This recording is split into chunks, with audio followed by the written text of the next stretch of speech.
never been done before. We the people tell the government what to do. It doesn't tell us. We the people are the driver. The government is the car. And we decide where it should go and by what route to do. We the people are free. And I hope we have once again reminded people that man is not free unless government is limited.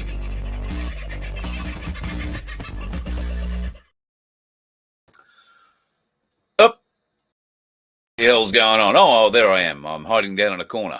I'll bring myself up. How are you, folks? Having a decent time of it? Well, hasn't it been an interesting weekend? I think many of us will be shaking our heads in mild wonderment. If you were one of the ones who went out and voted and you were thinking you were going to make a difference, congratulations to you. And, God bless you for trying. I did a little bit of a straw poll today, run into, I'd say, a bit over 50 people.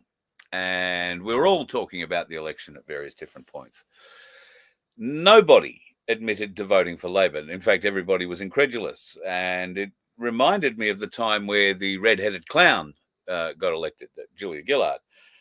At that time, I was driving limos, and we'd talk politics a lot in the cars, and nobody ever owned up to voting Labor. Same deal today. Nobody.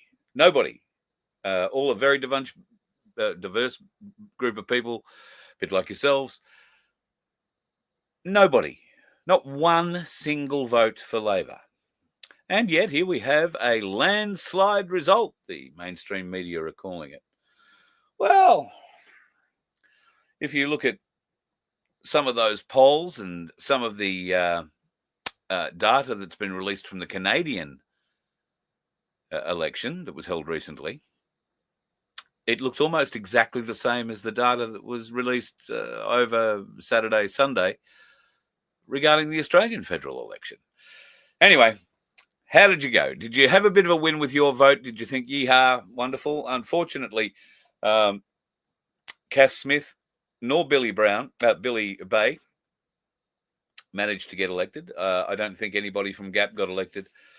I'm not even sure that Gerard Rennick has been re-elected to the Senate as People First. I don't know. Haven't heard a word. Very difficult to find anything out from him. So I'm gathering it's not going well. I'm assuming that Roberts got back in Queensland. But once again, the Senate race and the counting of those preferences does seem to be taking a while. There is much glee and screaming going on in the Labor and Greens areas because they now control the Senate. They now control the lower house. Meaning Labor control the lower house and the Greens will have enough control in the Senate to be that balance of power vote, which is tragic or very exciting for the rest of Australia, depending on which way you view it. This bloke has a very different view as to how this should be viewed, and I can't say that I disagree with him a great deal. Hello, my very good friend, Darren Bergwerf. How are you? Yeah, good, Carl. How you going, mate? Good evening, everybody. Mate, I'm okay. The result is not what we would call unexpected, and I saw a post from you that I think you put up yesterday or the day before, absolutely nailing it as far as I'm concerned regarding how exciting this is for Australia's future. Yeah. Look, a lot of people thought my account had been hacked, so I felt it necessary to jump on last night and do a bit of a live on My Place Australia to let everybody know that my account hadn't been hacked. And anyone that knows me, I like to take the piss a little bit, but I actually was genuine in my assessment and my comments that I think it is the fastest way to bring another 2 or 3 million people, sleepers, whatever you want to call them, to attention. So, and the fact that they've got such a majority and potentially control of the Senate as well, people are going to have a meltdown and say how disastrous that is. But, they're going to be so belligerent and be so obvious in their lack of care for the people and, rolling out their agenda, unabated, that they're really going to, prompt a lot more people to come and join the fight and get on board with what we've been saying for 5 years. Albanese's come out today and had a press conference where he's basically said there'll be no hard swing to the left just because they have complete control and can do whatever they like. But as recently as last week, we had Penny Wong alluding to the fact, although she denies it, that they're going to legislate the voice into being. What are your thoughts about things like that and the mis and disinformation bill? Well, what's wrong with that? What's wrong with that? Yeah, what's wrong with that? Look, Not very. I think the Victorian Parliament have already, and I think South Australia even last year, we're going to bring it through Parliament. So, big deal. It was a big deal when the voice referendum was on, as far as I was concerned, and I was an advocate of not voting at all in that. And at the end of the day, there was a lot of people knew the vote. A lot of people, it's fresh in their memory that we had a referendum regarding this matter.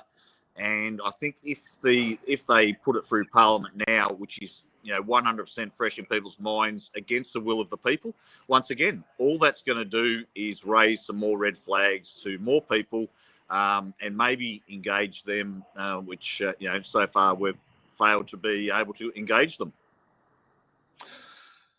I've seen a lot of international and some Australian Twitter accounts or X accounts proclaiming that in the next 3 years or so, Australians are going to need to do a few things: be prepared for just about anything, but be prepared for violence on our streets growing exponentially, or be prepared to leave the country if they can't abide by what's going to be rammed down our throats. Do you think these opportunities are going to be taken by this government to ramrod its way through to what they're now calling the most progressive parliament in Australian history?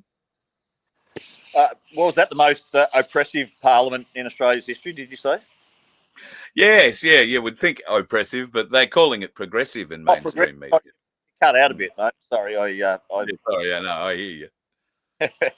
No, look, once again, that may be the case, but then it's up to the people. And I said last night, there's a lot of groups in the background at the moment with some pretty heavy paperwork. Now that the circus is over for another 3 years, I just hope people don't go back to sleep like they did after the 2022 disappointment, and actually step up and start doing. Come and have a listen to what we've got planned, and what we believe is required, and this is all about lawfully putting these people on notice and giving them the information, and it is a notice of actual and constructive knowledge of the crimes, of the evidence, and giving them. But it's got to be done properly, and there's a process to do it. Giving them the evidence, giving them time to set the record right and do the right thing and bring it to the table and bring it to the attention of their constituents. And if they fail to do that, then at that point, they're fair game. They are belligerently criminals, and at that point, we can then do private prosecutions against that individual. So what our role, I believe, is at the moment, and I don't see, there is no law in this country. Courts are not listening. They're not wanting to see our evidence. They are so belligerently criminal. It's not funny. And all we can do is make sure we've got enough of them on the hook that we've given them the opportunity to do the right thing, kept the records of their perverting the course of justice, or concealing treason, or concealing fraud, or concealing the crimes that are being committed, so that when the time comes and we do have a competent court of jurisdiction in this country, and it will come, these people have no out at that point. The evidence is there. The knowledge is being given.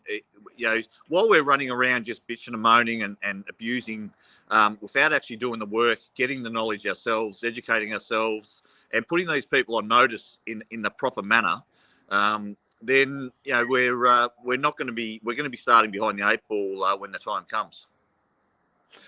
I've just seen this comment from Karen pop up, and I've just seen this piece where Trump supposedly, I guess, is going to be taken to be endorsing Albanese. Calls him Albanese to begin with, and Yeah, great guy, great guy. He couldn't tell you who ran against him, so he had no knowledge of who Dutton was or anything. Why are people still looking to Donald Trump to help save Australia, do you think? Oh, I think that what he calls him, on your knees, Albanese. It spells it out pretty on the money. Pinkly, yes. Yeah, Australia's been on their knees to America for a long time, and there's some stuff at the moment that we're going to be reaching out to. I don't want to say too much, actually. I better not go there. But All right. look, we are the whipping boy for America. We're there. No questions asked. We have been for a long time. We know what happened to Holt. We know what happened to anyone that mentions Pine Gap. And our politics has been tainted and run by outside forces for a long time, and it's about time that we demanded to see the some paperwork.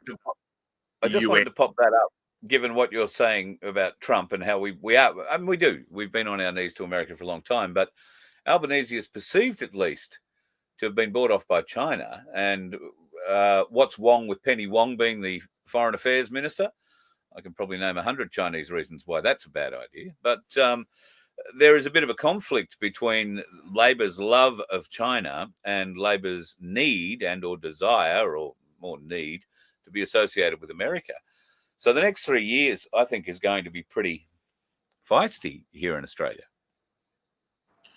Well, it will be, and there's there's a lot of people that want the resources that are in our ground, and they'll go to any length to try and take them. And they've been doing it in Africa for decades, and we're seeing Africa now coming of age, and multiple countries now are getting on board with Ibrahim Traore from Bianco Faso, and they're kicking out the military, the French, the miners, and all the rest of it, and they're taking their lands back, and they're being supported heavily, from what I can gather, by Russian military now. Now, you've mentioned two things there that people might need a little bit of explaining. Bianco Faso. Yep. Explain. It's a small country, about 23, 25 million, just inland from Ghana on the coast, which has also joined Ibrahim now. And they basically kicked the French out. This guy took over in a military coup about 2 years ago, Ibrahim. Now he has basically halved the pay of the politicians. He's doubled the pay of the public servants. He's built tomato and avocado processing plants. He's started to mint or forge their own gold. He's got his own gold coin now, which he's trading with many countries. And they've planted thousands and thousands of acres of wheat and rice, and basically told USAID, get the hell out of here. We don't need you. We don't want you. And the whole of Africa are getting behind this guy, and other countries are coming on board as well. Yeah, I've put a call into a mate of mine in South Africa today after you and I spoke this morning, and I'm waiting for him to get back to me. It probably won't happen until later tonight, but it'd be very interesting to get a feel for what's happening on the ground in South Africa too, because it has been so corrupted for so long. And like Australia, I believe the corruption is, centuries deep, and getting rid of it is probably more difficult than any of us can truly perceive or comprehend. So where to now for you, for my place, for our place Australia over the next 3 years? All right. Me personally, I'm just continue to go to all lengths to educate myself and get a complete picture from all different angles. My place Australia, Penny's been doing an amazing job keeping that going, while I've been sidetracked with a lot of other issues personally in my life and company structures and things over the last 4 months. But my place is going to keep going ahead in leaps and bounds. We're growing all the time. The groups aren't really functioning that well, a lot of them, and people are moving away. People are looking deeper for moving into the private. So we're going to continue to be there 100%, and offer, because there's a lot of new people coming on board. And I'm hoping there's a lot of people that actually took part in the election this year that may not have in 2022 that saw what we saw 3 years ago and the futile exercise that system is. But not only the futile exercise of it, but also the criminality of it. And what astounds me still to today is how passive and how accepting people have been to continue to want to use a criminal system that has committed war crimes and genocide and crimes against humanity, against the Australian people, against our family members, against our kids, trafficking of human trafficking, child trafficking. They're all, in my opinion, complicit with those crimes and are all protecting those crimes. So, like I said last night, it's in my opinion, an organised crime syndicate that has to be exposed. And while we continue to want to dance with the devil and go into that system to get remedy, it's just crazy. It's fanciful. That they're going to just say, yeah, okay, you got us.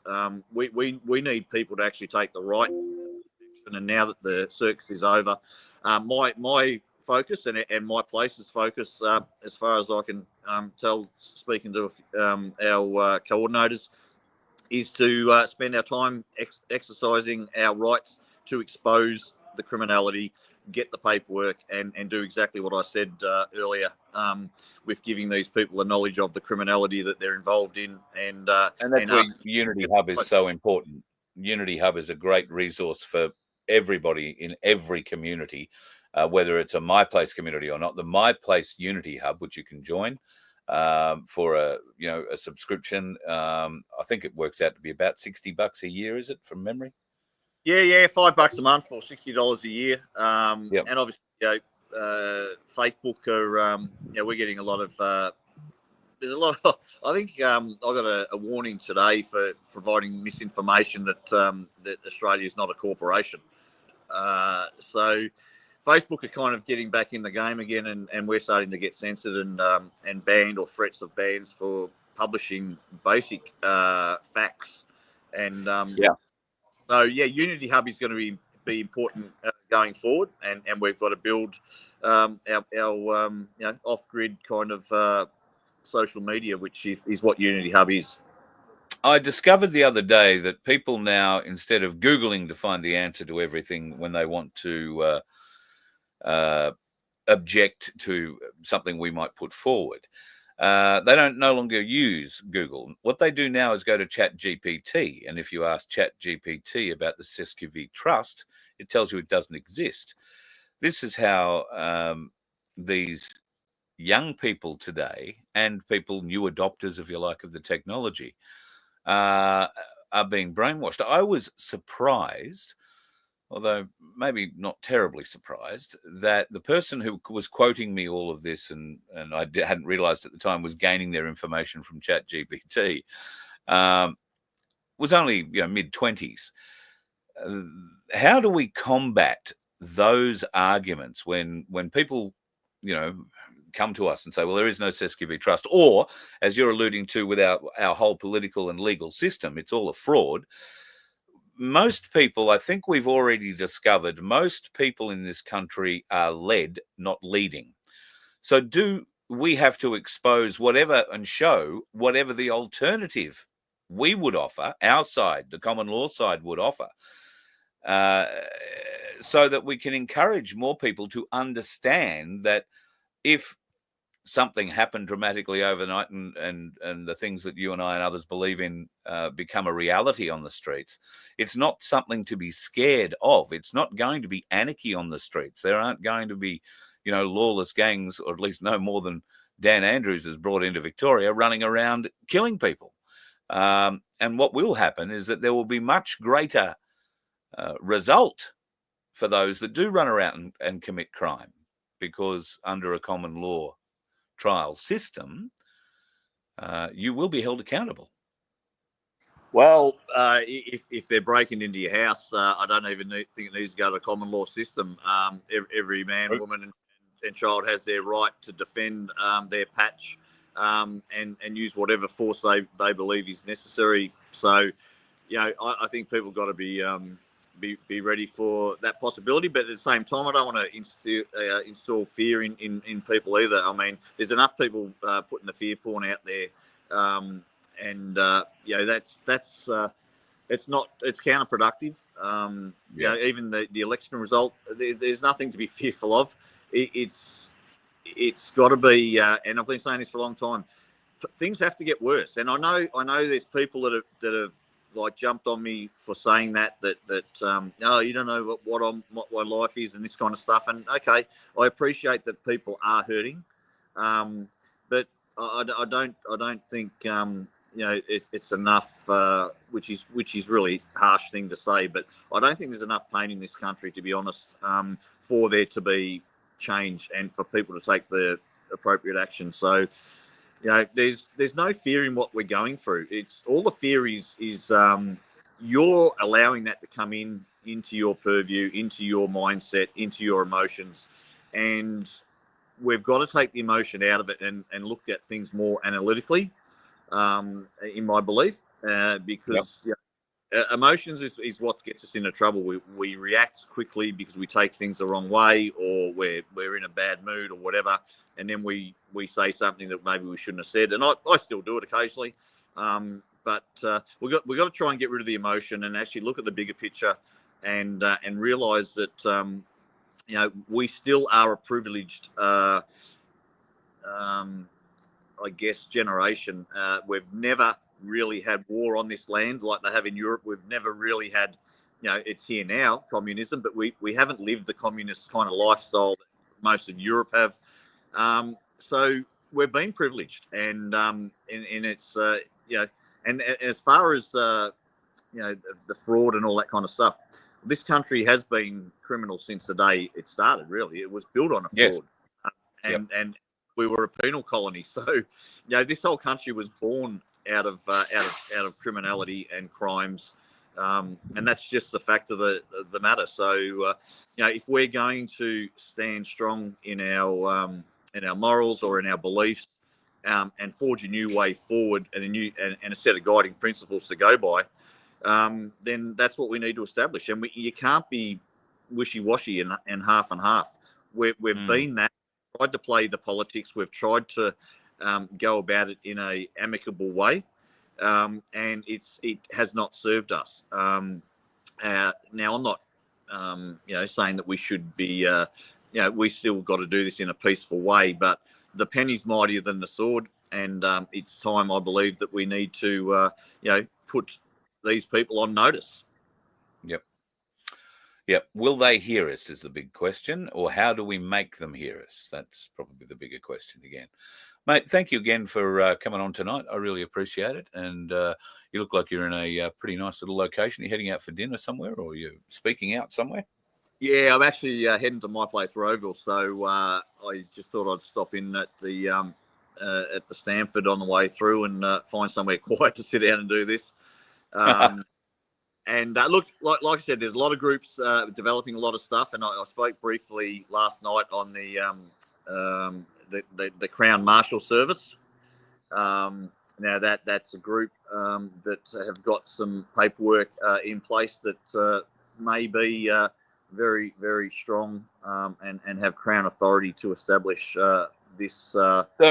So where I'm keen in these and hearing all of these aspects, right? But I know that there are at least 3 others running a similar vein to you, but all calling themselves something different.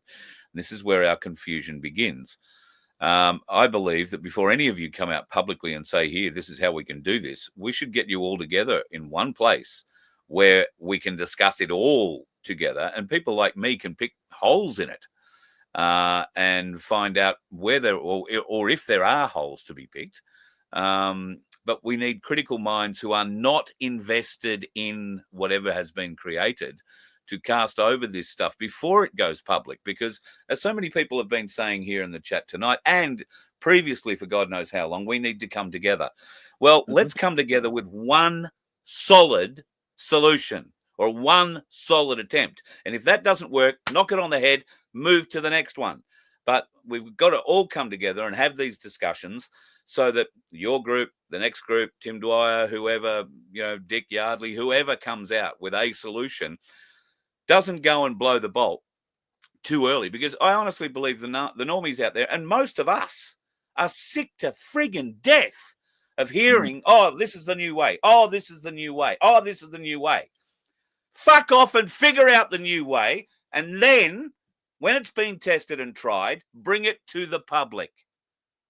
All right? Don't test these things in public anymore. Yeah, I'd have to agree with your sentiments there. Exactly what you're saying. I couldn't argue with that. I think there has been a lot of false starts and a lot of hype and a lot of belief that this is the new thing and this is going to fix the problem. And it's all, they've all been nothing burgers. So I 100% I agree with you. But I think one thing we need to agree on is there is not a political answer, okay? And certainly, the next chance of that's 3 years. So we're not going to sit back for 3 years thinking there's a political answer. So there's not a political answer on the table right now. If we could agree on the crimes that have been committed against the people of this country, whether it be LRADs in Canberra, whether it be forced vaccinations, whatever. There are a series of crimes that we need to all agree on.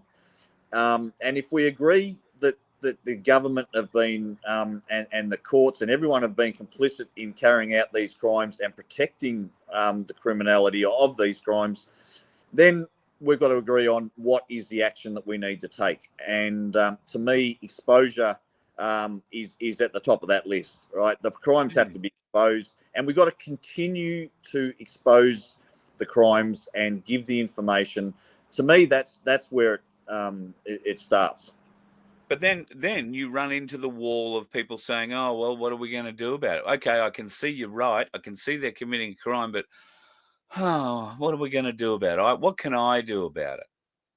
And without reverting to the pitchfork, there isn't very much the solo person can do about it. Well, educate yourselves. I've been saying this for 2 years as well, right? What knowledge is what empowers you. When you have the knowledge of their complicity, when you have the knowledge of the real law, and it's knowledge that actually empowers people to take the right action.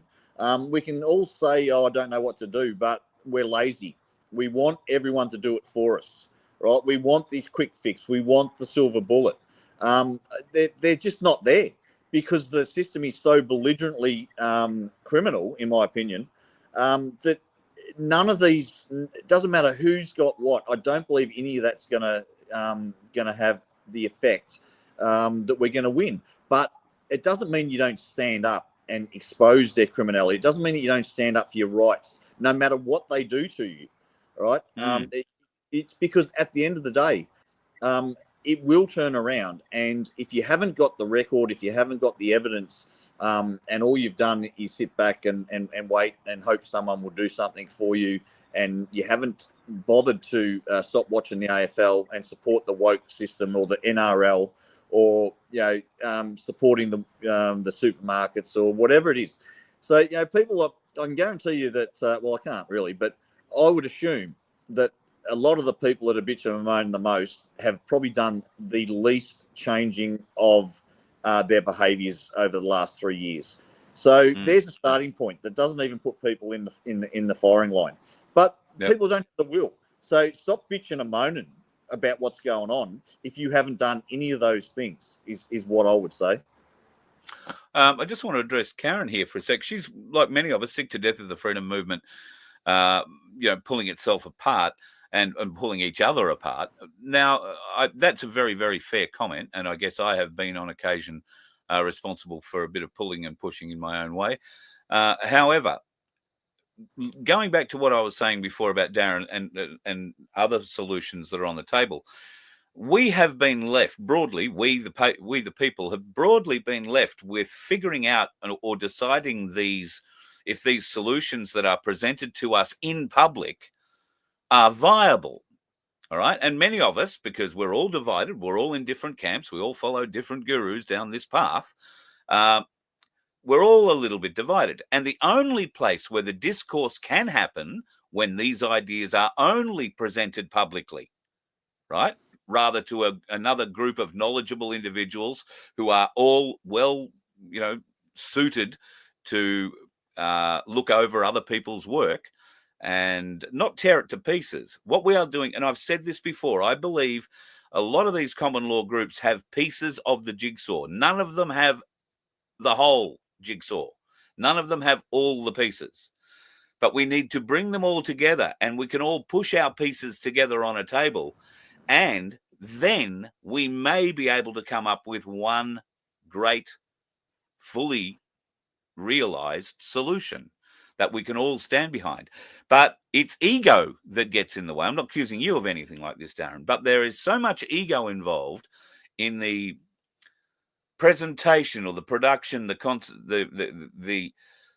work that goes into conceiving, putting these sorts of plans together. There's so much ego behind it. And then it's, well, here is the solution. This is how it's done. It's not, this is how it could be done. Please pick holes in this for me. This is, I've done all the work. I've got this, many years experience. I've gone overseas and done this and sent that letter and poked this person in the nose. It means nothing at the end of the day, because the people don't know what solution to follow, because there are so many of them offered up in public without having holes put through them, quietly, politely, discussions that we can have in the background to say, well, that doesn't work and it won't work for this reason, or I don't feel it'll work for this reason, or there might be a blockage somewhere else in another part of it. Instead, we have to have that discourse here, publicly. Right? Because I don't know so many of these people. I mean, I know a few of them, but I don't know all of them. So it has to happen here, publicly. And that's got to stop, I think, Darren. Yes and no. Because people have different approaches on their delivery that rub some people up the wrong way. People are doing different things, but what I would say to that is that this is the upskilling of everybody in the slave and the general public to have to look over a whole variety of options and start to learn. So they're getting an education, whether it's 100% correct where they're getting it or not is irrelevant. The fact that they're getting the information, but what I would suggest is that you listen to everybody and follow nobody, because everybody has something to bring to the table. And unless you, and Johnny Q said it perfectly over in South Australia, Hood Law. I love Johnny. He's doing some amazing stuff over there. And he said, if he had have just learnt his carpentry skills from one builder, he wouldn't be the tradesman he is today. And it's a perfect analogy, because I've stopped, paused here, and I've paused there, and I've thought this is great, and this could be the final piece in the puzzle many times, as you're well aware. Yet I've never accepted that is the case. I've never rested on my laurels and been lazy enough to say, you know what, I've done enough investigation. This will do. I'm on a relentless search for the correct answers, and it is all of the above. And I think that this is where people need to be at. In my belief, is that listen to everybody and follow nobody, and put it together in your own mind, but keep searching for knowledge, keep searching for answers, and at some point, all these lanes will merge, because at the end of the day, all roads lead to home. Ain't that the truth? All right. Well, I know you've got to get to Rowville, so I'll let you go. And I want to thank you again for taking a bit of time out tonight to speak to us. And I think your position that you took leading up to the election was a great one. A lot of people obviously got a lot of education. What they did with that education is their own personal business. Maybe we'll find out in 3 years whether or not there was much more to be had, hey? Well, that's it, mate. And thanks again for the opportunity. And, like I do, I post stuff to create discussion. It may be controversial, but that's exactly where we need to be. We need to be controversial. We need to be pushing the boundaries and the limits, and playing Mr. Nice Guy. And when you're playing against someone that we're playing against, they don't have any rules or laws, and we're trying to stay within the constraints of policy and politics and all the rest of that, and it's just not going to cut it. I'm sorry, but that doesn't need to mean that we need to be violent or that we need to be anarchists. But we certainly we need to up the ante, and we need to start squeezing these bastards, with the knowledge and serving them with notices. All power to you, mate. Have a safe night. Be safe on those roads. Yeah, thanks, Carl. Cheers. Good night, everybody. Thank you. Darren Bergworth from Melbourne this evening on his way to Rowville for My Place meeting there. Coming back very shortly with an old mate. You haven't seen him on the show for a while. He's been sitting very patiently in the background, though. And what are we going to talk about? Horrible things like Prince pedos and suicides that may not be suicides. Hi, are you passionate about supporting independent media and social events? Voice of Freedom is dedicated to bringing you the latest happenings and things that matter. But we can't do it without your help. By donating, sponsoring, or becoming a member, you're not just supporting our mission. You're joining a community that values transparency and engagement. Your contributions allow us to continue producing high-quality content that informs and inspires. Visit VOFHQ.com to make a donation or explore sponsorship or membership opportunities. You can even donate using crypto. Together, we can amplify voices that deserve to be heard as we continue to create a vibrant platform for social change. Go to VOFHQ.com, help us to help you by joining us and making a difference today. And we could certainly use the help, folks. Go to merch.vofhq.com if you would like to get a shirt or a hoodie coming up for winter. Got to say, very, very warm hoodies they are. Doesn't matter what part of the country you're in, you will not be cold if you get one of our Voice of Freedom hoodies.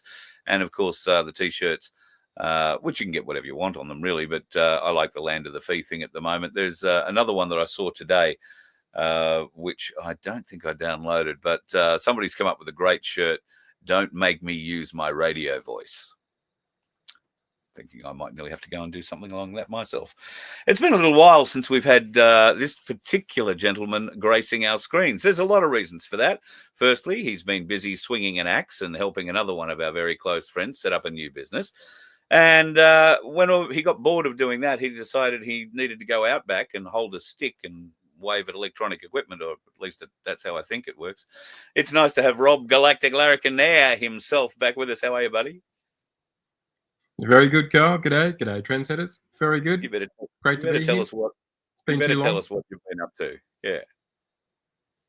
Yeah, I had to go and make some money, so I'm back doing some mining stuff and working in geology in an open cut mine with copper.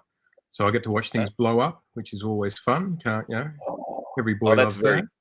Very local. Yeah, I'll send you some of the videos if you like. We do some great drone shots to watch all the blasts. Great. But yeah, good fun, and yeah, nice to have money in your big pocket toys. Too. Big toys. Slowly, big toys. Yeah, big toys. Yeah. Slowly, nice. slowly. At least it's going up now instead of going down, which is always positive. But unfortunately, the housing market's going faster than I'm saving. That's for sure. I think that's probably the same for everybody at the moment, mate. People are finding it hard. I went away over the weekend. I got told recently I needed to go to more cultural festivals, to be part of because I don't really do festivals. I don't really do protests or that kind of thing. I don't believe in going to beg for my freedom back, so I'm not going to wave a flag and beg for it back. When I want it back, I'll come and take it back, and there'll be enough of us to come and take it back that there'll be no discussion about it. There'll be no begging. We'll just take it. So I don't do those sorts of things. But, one thing leads to another, and people get in your ear and they say, oh, you really should go and do a bit. And I thought, oh, well, okay, I'll go and experience my first cultural festival for the weekend. So I went to Nimbin for Mardi Gras. Can't get better culture than that. Love the Mardi Gras. Used to go all the time back in the 90s. Well, I got there Friday night. There is no mobile signal. There is no nothing where we're staying out there. And that's okay. I mean, I kind of figured that, but I thought, all right, I'll be okay on Saturday. I'll be able to get something out. The weather was atrocious, absolutely atrocious. Really? I mean, if you were going to try and light a joint, you really needed to have a raincoat or an umbrella to do it. And I did see a few people appear to be doing that sort of thing while I was there. I did film a couple of rather interesting things, but I don't know that it's my kind of environment. It's not YouTube friendly. It's not terribly YouTube friendly, I wouldn't have thought, no. And maybe as a cultural event, I probably picked the wrong one. It just happened to be one that was near. And I had a friend who was speaking at it in a very serious sense from a mushroom perspective. Not the hallucinogenic type. Yeah, none of that sort of like, loopy sort of stuff, but how mushrooms have been used in medication over the years and medicine over the years, and what different mushrooms bring to your body for minerals and all that sort of stuff. So it was a rather interesting talk, and I was actually asked to go and film that. So that was the reason that I essentially went down for it. But I did film a few other things, the bong, toss and yell, which was bloody hilarious, I have to admit. They have this thing, the Hemp Olympics, which two fellas host. And I've got to say, if any of it was able to go on YouTube, I would put it all on there because those two fellas alone made it hysterical. Rain, some beautiful food, some absolutely wonderful Australian-made crafts too. Beautiful, beautiful stuff. So I was really surprised about the range of products that were available, and I mean clothing products, and a lot of it was made of hemp. I had a very interesting conversation with a hemp professor, I guess you'd call him, not so much a dope grower, but a grower of hemp for the CBD business, and also for hemp fiber. And this is something, Rob, you and I have discussed over the last few years, how hemp fiber really is a very viable crop for our farmers. And I think you can produce a crop every 120 days or something like that. Yeah, it's very frustrating. So he was taking me through the uses of the hemp seed and the fiber, and where the difficulties are in separating the fiber or grading the fiber and using it for different things. And using the husk, or not the husk, what do they call it? Starts with H. It'll come to me. They're using a lot of that now in building, in construction for insulation and that sort of stuff. And it's very cheap, very effective. And it's Australian businesses doing it. So I was very interested in having a conversation with him. And I thought I'd sit down and record that, but he went and had a cookie or something and was incapable of speech, so that ended that. Well, the bonus of the rain out there, back in the 90s when I was living on the coast, we used to go out to around Nimbin, Mount Morning, and that's where we'd go and pick mushies of the hallucinogenic kind, and the rain brings those out. So if you'd looked in the cow paddocks as you went around, you might have found some of those. Not that I'm encouraging that use at all, just for purely scientific purposes, educational purposes only. Mate, you've seen this property. I walk up and down these hills here on very unsteady knees and ankles. Do you think I'm going to go and traipse myself into a cow paddock? A cow paddock looking for mush? I don't even eat mushrooms. Oh. Anyway, let's get on to the whole reason that you're here. We chatted the other day briefly after I mentioned Virginia Giuffre's father coming out and putting some alleged question marks over her supposed suicide death. And when you rang me, you reminded me that you are probably one of the very few people on God's green earth who has read all the findings regarding Virginia Roberts Giuffre and whatnot. It was back in 2019 when it was released. She sued both Ghislaine Maxwell and Epstein for defamation, and she was filed around 2015 and settled in 2017. But then they actually unsealed the documents in 2019. Not of Epstein's case, unfortunately, but with Ghislaine Maxwell's, and a lot of the stuff was referenced to that.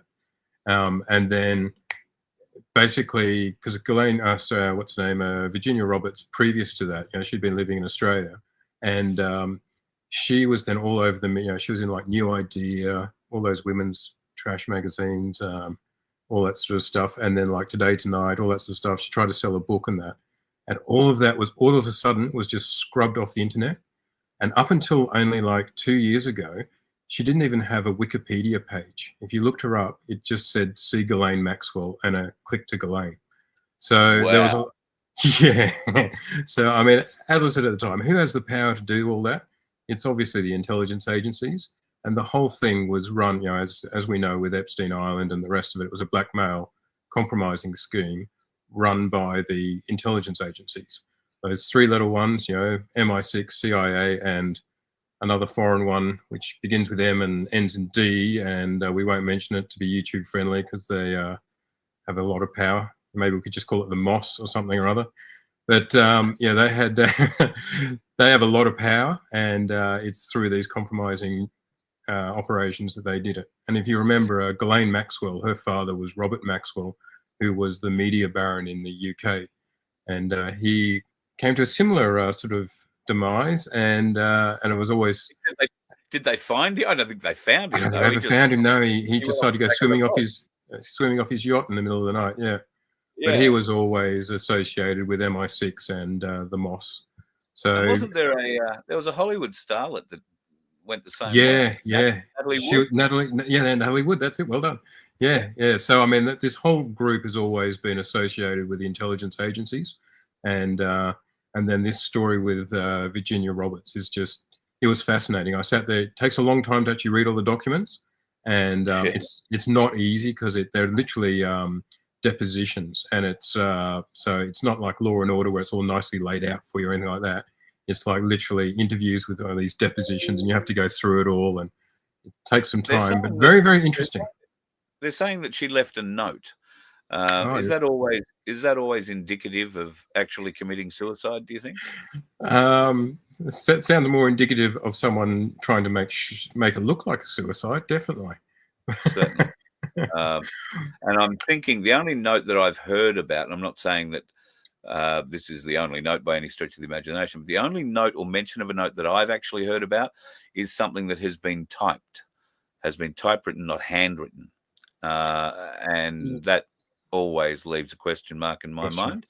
I saw something too that like she'd put, I think it was like a post or something or other saying that I'm not going to do that. And if I ever did, I think it's suspicious because I'm, and remember, she just won a court case against Prince Andrew and won somewhere between 15 and 20 million dollars. Well, why would you be going? Go on, that can solve a lot of depression, I reckon, personally. But that leads me back to something that you said before, and a question that's popped up in my mind since her death. You said that she was basically working 2 weeks on, 2 weeks off for Epstein. Yes, so, unfortunately, the mainstream media have now made her out as this big victim. But okay, please don't get triggered, people. I'm just repeating what's in the document, and who it was her parents, and her fiance. Most people don't understand that during the whole time she was working for Epstein, she had a fiance. And she was working 2 weeks on, 2 weeks off. And when she was doing the 2 weeks off, she was going back to her fiance and her parents and living there. So without putting too fine a point on it, that would indicate a certain level of knowledge and complicity with the Epstein plan. Absolutely. She was not, rather than being a victim of the Epstein plan. Definitely not. And this is the bit that the media's now changed the narrative of and covering up. She was definitely not, I hate to say, please don't get triggered, people. She was not the victim. She was one of the main perpetrators. So she was the one who was going to schools and hiring the young girls out of schools and stuff like that. And she lied to the FBI. So a quick recap of the story. So when she got hired by, it was actually Ghislaine Maxwell. She got the job basically at Mar-a-Lago. If you remember, she worked for Donald Trump's Mar-a-Lago. And she got the job because her father was the maintenance supervisor, and he was the one who got her the job there. And then she was working in the spa, like the massage spa place. And Ghislaine Maxwell approached her and then hired her. And with her father, her father took her around there and did the whole thing because they were all supportive, because obviously she was making a fortune and coming back loving it. She's traveling the world, private jets, private islands, and all she has to do. is entertain some men. And that had been her previous background. So a quick history of her, and this just comes out of the documents. This is what comes under oath from her parents and herself. She left home when she was 2014 because she discovered boys and drugs, and she enjoyed doing that sort of thing. So she was going from one drug dealer to another and just partying hard. She eventually hooks up with one guy who then falls in love with her and goes, let's get out of this scene and get married. And they got out of that and went back to her parents' place and then lived with her parents, and that was her fiance. Then they actually then got into another job where the two of them were working this like a bar or something or other, and they stole all this money and got fired. And it was after that that then the father got her the job at Mar-a-Lago. Now, Right. yes, and then basically she worked for Epstein for a couple of years and then left. She went to Thailand to do, Epstein paid her to go to Thailand to do a massage course. And whilst she was there, she was on holidays there doing this massage course where she then met her husband, now husband or ex-husband now, I guess, whatever they call it, the Australian guy, and then moved to Australia. And she basically rang up Ghislaine and said, hey, look, I've met someone, fallen in love. Meanwhile, she still had a fiance back in America, but, we'll ignore that. Met someone, I'm sorry, I'm going to go to Australia. And they went, no worries, see you later. Thanks very much for all you've done. Gave us some money as well, and actually stayed in contact. And that's the bit that sort of seems to be blocked out by the mainstream media. When I said that everything got scrubbed off the internet, these were the sort of stories that got scrubbed out because all of a sudden it wasn't fitting with the narrative. Now, at this time, this had been after Epstein's first case. So I remember in around early 2000, he was actually charged. And that's when we discovered he was in with the intelligence agencies, because the DA Acosta actually, and it's quote, Epstein belongs to intelligence, and that's why he got a sweetheart deal. But out of that sweetheart deal, there was three main. There was obviously himself, Ghislaine Maxwell, and then three girls who did all his procuring for him: Virginia Roberts, and then two others, Sarah McKellen or something or other, and Nadia Slovinsky or something, some Slovenian thing. One of them went on to marry a NASCAR driver, and the other one's a private pilot. But they both got, oh man, you can still look them up today. They then got basically immunity deal, all part of Epstein. But Virginia Roberts had already left. She'd gone to Australia, so they didn't bother about her because she was already out and gone. That was their big mistake. So come years later, when they do Epstein again, hit up Epstein again and try to indict him, and that's when he was basically in the prison and mysteriously died. They couldn't go to anyone else because they all had these immunity deals, but Virginia Roberts didn't. So they went to her and basically said, and did a deal with her and said, look, we're either going to charge you of being part of it and being one of the procurers, or you can testify against them and we won't charge you, and we'll give you history. you can either go to jail or you can testify against them. They were the options, and then they basically did this deal saying, and out of that we will classify you. It was a technical legal term called, we'll give you victim status, so then you can't be prosecuted. But then also it gave her the right then to sue Epstein and Ghislaine Maxwell, and that's how these court cases and these depositions came about, was because of this designation by the FBI. Now, originally under that, she lied to the FBI, and she said that she was 15 when she first met Epstein, and she'd been then groomed for 2 years before then being sold to Prince Andrew. That that turned out to be false when they went through these depositions. She was actually 17, and she'd worked for Epstein for 2 months before she was flown to England to meet up with Prince Andrew. Not that I support any of these people. Obviously, Epstein, Ghislaine Maxwell, Prince Andrew. They're hideous people. They're evil. They're they should. Prince Albert, I don't know where that one came from. Prince Andrew, like he's an inbred imbecile, but they're all evil people, and they should get the worst things possible done to them. But we shouldn't ignore the fact what's really going on is the intelligence agencies are running these things, and that's what we should be concentrating on. And then acknowledging the fact that, I'm sorry, but I hate to bust people's bubbles. I've seen a few comments. Mate, she wasn't the victim, mate. She was one of the main perpetrators. She was recruiting young girls out of school. So, yeah, and I don't know about you, but when I was 17 and a half, I knew the difference between right and wrong. I knew what I was doing. So I'm sorry, I don't, each their own, but I believe that she knew exactly what she was doing, and that's what her parents testified to. She wasn't some sex slave or anything like that. Every time she was working 2 weeks on, 2 weeks off, coming home to her parents who were saying she was loving it. She was, we never knew what was going on because she thought it was, she was having a great time. She was making huge money. Her fiance eventually clicks and goes, where's all this money coming from? What are you doing for this guy? And she comes clean and tells him what she's doing for him. And he's okay with it for a while. Then he sort of goes, I can't handle this, splits up with her a bit. She then starts sleeping with his best friend. And then she eventually goes back to the first guy, and she's with him until basically she then marries the Australian guy who she ends up with. Yeah. Yeah. So and she had a pretty sordid history, and again, I'm not pointing fingers or anything, but we should be honest in our conversations and understand that this wasn't a good person, and she was, she did hideous things, and it's only now, we should understand that the mainstream media put out narratives and don't tell the truth. So if they're trying to make her out as this victim, there's probably a reason why, especially when, she's not. Yeah. Now, but anyway, besides all that.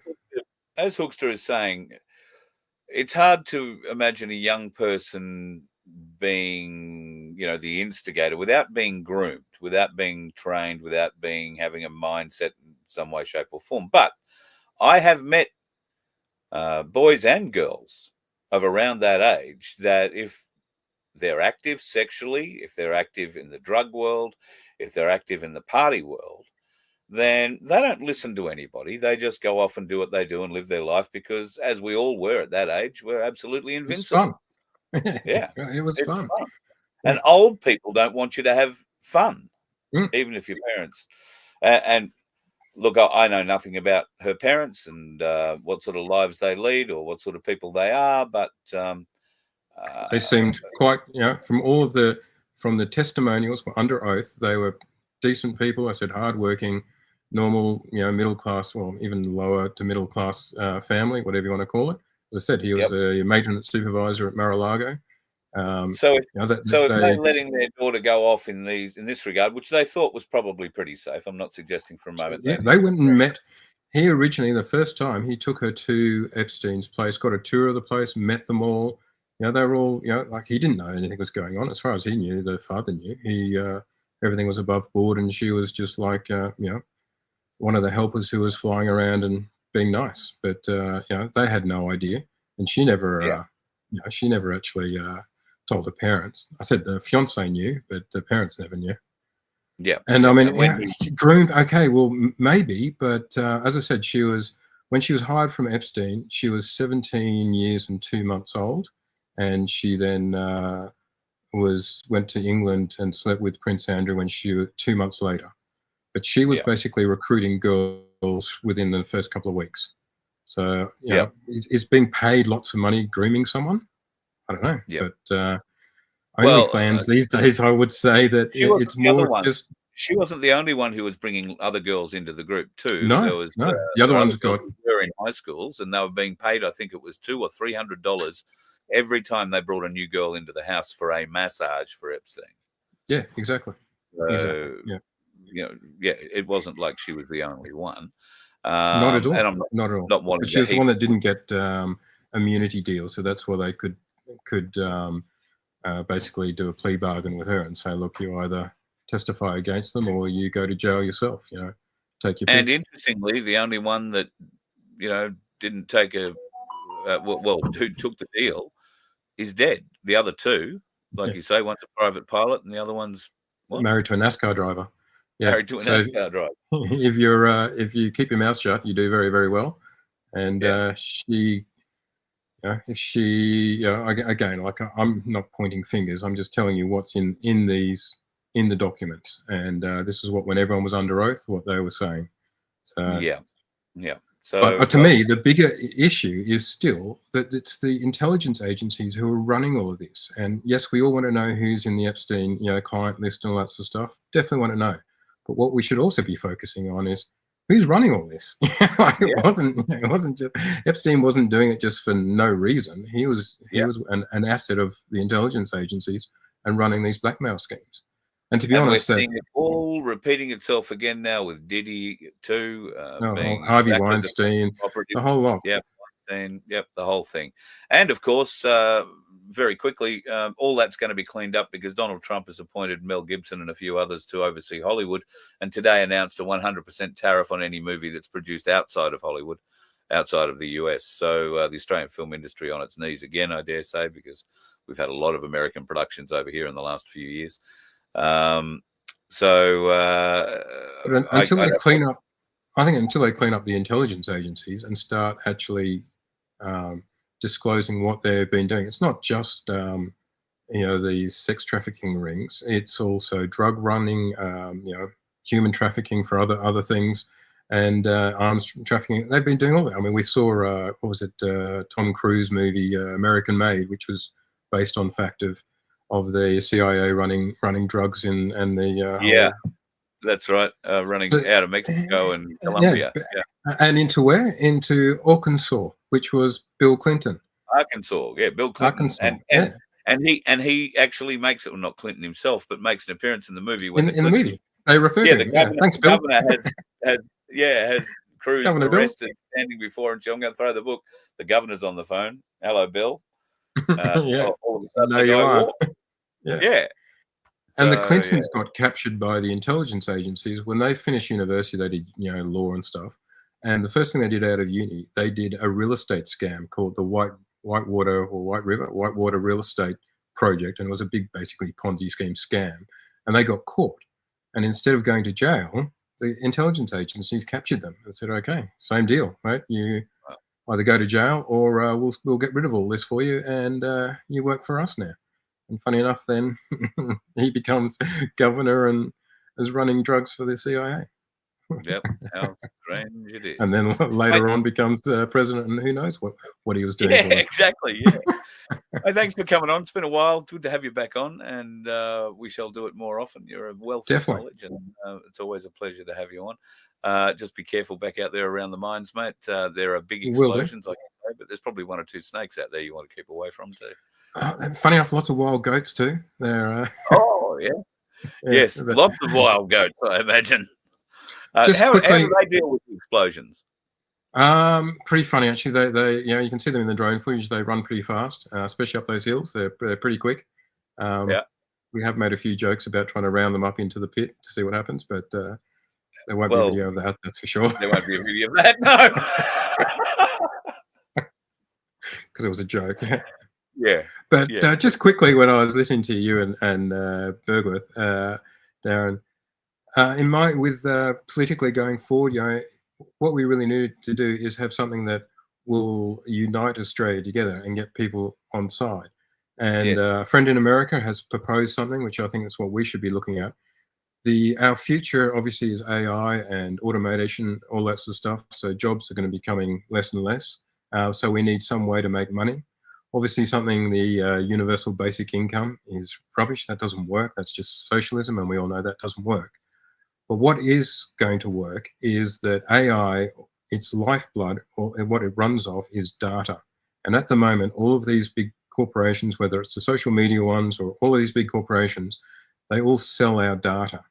And what we need to do is we need to get royalties for our data. And that's the way that we'll all be paid a passive income from something of value. And that's what AI needs. It's vital for AI. It can't run without data. And at the moment, they're selling our data anyway. It's just they're taking all the money and we're not getting anything for it. So something that would unite Australia and actually then move something forward and positive is propose, have a unifying thing to propose that, hey, we all get sovereignty over our data. And if you choose to sell it, then you get royalties for it and thereby make income. And everybody loves money. That is a very fair point. I know precious few people who don't. Some It's rely definitely on what it more than politicians. others. Yeah, It's true that. what politicians promise, Um, though, isn't it? It's always, but rather than $5 or some yeah, ridiculous, like minor thing, it's estimated that we'd probably make around sort of $1,500 to $2,000 a month from selling our data. So we're not talking small amounts of money; we're talking decent. I'm thinking That's how valuable it is. I'm thinking next time I've got to go and sign a piece of paper for some bloody official somewhere, I'm going to charge them for my signature and the time to be in the office to sign it. We'll see how that goes, because that's essentially how it could work. You get called in for something like a court case that's a frivolous piece of shit, then you get your time charged for as well. And when you win the case, because there was no harm to anybody, there was no loss to anybody, when you win the case, you get reimbursed for your time immediately. Not, fighting 6 months, 8 months, 10 years through appeals courts. You get paid immediately by the people who brought you into the court in the first place. So that sort of thing will thin out the amount of cases that we're having. Absolutely. You're going to make the people accountable who are bringing those cases into the court. You're going to make them accountable for paying for it if they got it wrong. So there'll be a lot less. See in the chat there, Dusty asking about copper and where's it going. Copper's only going up mainly because of, again, the whole AI system, all that sort of stuff, all needs data centers. That's going to be huge. Both, we need power to run it, but also the data centers to manage all the data. And what do you use for both of those? Copper. So there's going to be a huge demand for copper. Yeah, as with all, also the rare earth minerals. And, lithium in Australia is going to be, if you can get into a lithium mine, you'll be doing very, very well, or at least get some shares in one early and get into gold, folks. It's always going to get gold and silver. Can't go wrong. Not financial advice, because we're not qualified for that sort of stuff. But if that's what I would do. I know people who do that. I know people who do that too. The other big one I've been told is the really strong magnets. I think they're called neodymium. Neodymium or something. Didymium, whatever it is. The raw material for that, because they're used in actuators, and the actuators are then used in robotics. And obviously, Elon's coming out with his Optimus, and he's anticipating the next, 5 years or whatever it is, 10 years, that everyone will have a personal robot. So those actuators and then those magnets are going to be huge. So that'll be the next boom, or in rare earth minerals will be those neodymium batteries or magnets, whatever it is. So it's not financial advice, but you heard not financial advice. I don't even know how to. I don't even know where mine's. We can't pronounce it. How the hell are we going to buy it? Can't even pronounce it. No, but if I find any mine that's making that, I'm investing in that. Very good, very good. All right, enjoy your week. Thank you, sir. Thank you, trendsetters. Appreciate your time. That's Galactic Larry and Rob doing all the things that he does do so well. Good to see he's got a good smile on his face, and some great information there about Virginia Roberts Giuffre, of course. Thanks to Darren Bergworth, who came on a little bit earlier tonight, and we had a good chat about the election. If you didn't tune in for the first part of the show, go and grab that. It's well worth a look. Darren, of course, was a proponent of not voting at all. Not necessarily because it's a fraud. It's just what difference is it going to make? And I guess we're all starting to see what difference it is going to make. Absolutely none. And in fact, Labor back with an increased majority. Did anybody pick that? Not even the dickheads on the roads picked that. You let one ant stand up to us, then they all might stand up. Those puny little ants outnumber us 100 to 1. And if they ever figure that out, there goes our way of life. It's not about food. It's about keeping those ants in line. That's why we're going back. Does anybody else want to stay? Let's ride!